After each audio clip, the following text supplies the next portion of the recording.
பார்க்கலாம். விவரங்களை முன்னுரையாக குறிப்பிடுவதற்கு தங்கள் அனுமதியோடு நான் இங்கே தெரிவிக்க விரும்புகிறேன்.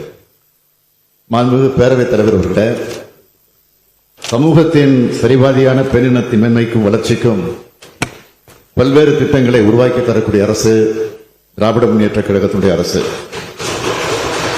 சமூகம், அரசியல், பொருளாதாரம் ஆகிய அனைத்து வகையிலும் பெண்களை முன்னேற்றி வரும் அரசாக நமது அரசு செயல்பட்டு வருகிறது. இந்த வளர்ச்சியை நாம் தினந்தோறும் அறிந்தும் உணர்ந்தும் இருக்கிறோம். இதன் மூலம் பெண்களின் சமூக பங்களிப்பு அதிகமாகி வருகிறது. இத்தகைய சூழலில் பெண்களுக்கு பாதுகாப்பான மாநிலமாக தமிழ்நாடு திகழ்ந்து கொண்டிருக்கிறது.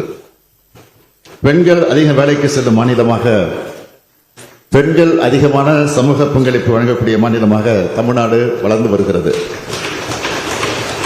அதே நேரத்தில் பெண்களின் பாதுகாப்பை உறுதி செய்தாக வேண்டும். பெண்களின் பாதுகாப்பை உறுதி செய்வதிலும் பெண்களுக்கு எதிரான பாலியல் வன்கொடுமைகளில் ஈடுபடுவோர் மீது தயவு தாட்சணியமின்றி நடவடிக்கை எடுத்து சட்டப்படி அவர்களுக்கு கிடைக்க வேண்டிய தண்டனைகளை வாங்கி தருவதிலும் உறுதியோடு செயல்பட்டு வருகிறது நம்முடைய தமிழ்நாடு அரசு. அரசின் இந்த நடவடிக்கையை பற்றி இந்த மாமன்றத்தில் நான் பலமுறை எடுத்துரைத்திருக்கிறேன். பெண்களுக்கு எதிரான குற்றங்களை இரும்பு கரம் கொண்டு அடக்கி ஒடுக்கி வருகிறது இந்த அரசு. 86 விழுக்காட்டிற்கு மேலான வழக்குகளில் 60 நாட்களுக்குள் குற்றப்பத்திரிகை தாக்கல் செய்யப்பட்டிருக்கிறது இந்த அரசுதான். பள்ளிகள், கல்லூரிகள், பொது இடங்களில் பெண்கள் பாதுகாப்பு பற்றி 2,39,000க்கும் மேற்பட்ட விழிப்புணர்வு நிகழ்ச்சிகளை நடத்தி காட்டியிருக்கிறதும் இந்த அரசுதான். சத்யா என்ற பெண் ரயிலில் தள்ளிவிடப்பட்டு கொலை செய்யப்பட்ட வழக்கில் தூக்கு தண்டனை பெற்றுக் கொடுத்திருப்பதும் இந்த அரசுதான். அனைத்து பெண்களது பாதுகாப்பையும் உறுதி செய்யும் அரசாக தமிழ்நாடு அரசு செயல்பட்டு வருகிறது. பெண்களுக்கு இழைக்கப்படும் பாலியல் வன்கொடுமை என்பது யாராலும் மன்னிக்க முடியாத குற்றம். இத்தகைய கொடூர குற்றங்களில் ஈடுபடுவோருக்கு வழங்கப்பட வேண்டிய தண்டனை என்பது இத்தகைய செயல்களில் ஈடுபட முனைவோருக்கான கடும் எச்சரிக்கையாக இருந்திட வேண்டும். இந்த வகையில் BNS சட்டத்தின் கீழும் நமது மாநில அரசு சட்டங்களின் கீழும் ஏற்கனவே இத்தகைய குற்றங்களுக்கு தண்டனைகள் வரையறுக்கப்பட்டிருந்தாலும் இத்தண்டனைகளை மேலும் கடுமையாக்கிட வேண்டிய அவசியம் உள்ளதாகவே இந்த அரசு கருதுகிறது.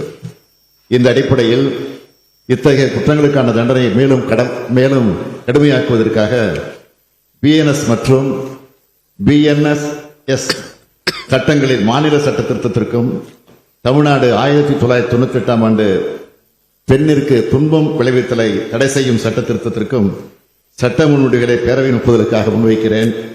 அனைத்து உறுப்பினர்களும் இதற்கு ஒப்புதல் அளிக்க வேண்டும் என்று கேட்டு அமைகிறேன். 2025ஆம் ஆண்டு குற்றவியல் சட்டங்கள் தமிழ்நாடு திருத்த சட்ட முன்வடிவு மாண்புமிகு முதலமைச்சர் அவர்கள். மாண்புமிகு பேரவைத் தலைவர் அவர்களே, 2025ஆம் ஆண்டு குற்றவியல் சட்டங்கள் தமிழ்நாடு திருத்த சட்ட முன்வடிவு அறிமுகம் செய்ய அனுமதி கோருகிறேன். மாண்புமிகு முதலமைச்சர் அவர்களின் வேல்முருகன். மாண்புமிகு பேரவைத் தலைவரே, மாண்புமிகு தமிழக முதலமைச்சர் அவர்கள் தமிழ்நாடு உள்ளுக்குள்ள போக முடியாது. அறிமுக வரவேற்கும் போது செய்தி சுட்டி காட்டுறது நாளைக்கு வரும். நாளைக்கு ஆய்வுல பேசுறதுக்கு முன்னாடி இப்ப சொன்னாக்கா முதலமைச்சர் வந்து அதை கொஞ்சம் நீங்க நாளைக்கு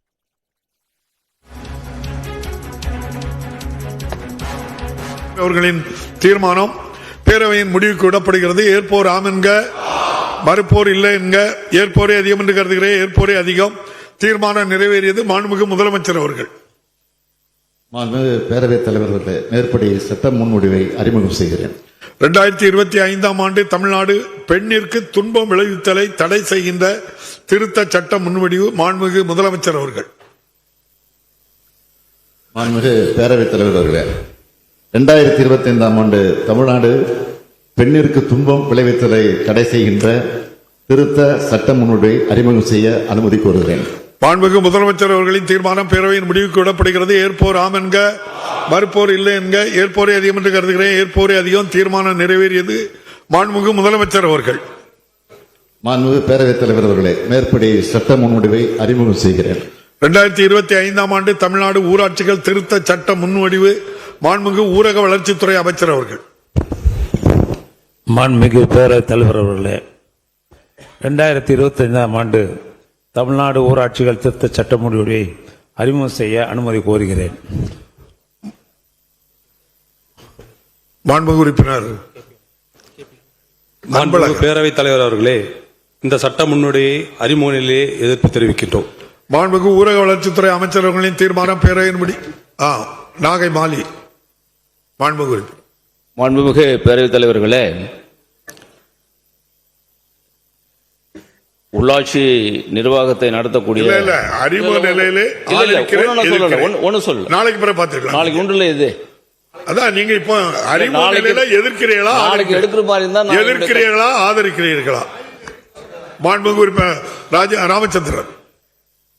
மாண்புமிகு பேரவைத் தலைவர்களே, திருத்தத்தை முன்மொழிகிறேன்.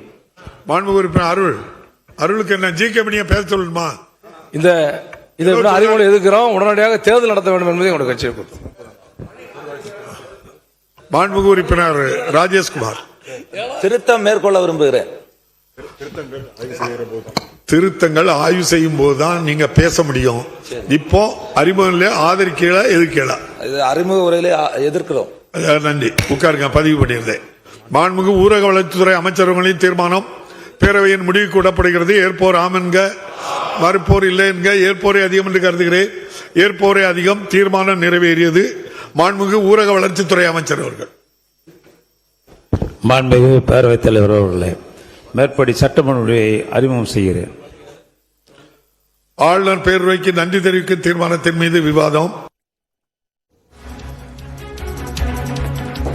2025ஆம் ஆண்டுக்கான குற்றவியல் சட்ட திருத்த முன்வடிவை முதலமைச்சர் முன்மொழிந்திருக்கிறார். பெண்களுக்கு துன்பம் விளைவித்தலை தடை செய்கின்ற திருத்த முன்வடிவும் அறிமுகம் செய்யப்பட்டிருக்கிறது. பெண்களுக்கு எதிரான குற்றத்தடுப்பு சட்ட திருத்த முன்வடிவை முதலமைச்சர் மு க ஸ்டாலின் தாக்கல் செய்த நேரடி காட்சிகளை பார்த்தோம்.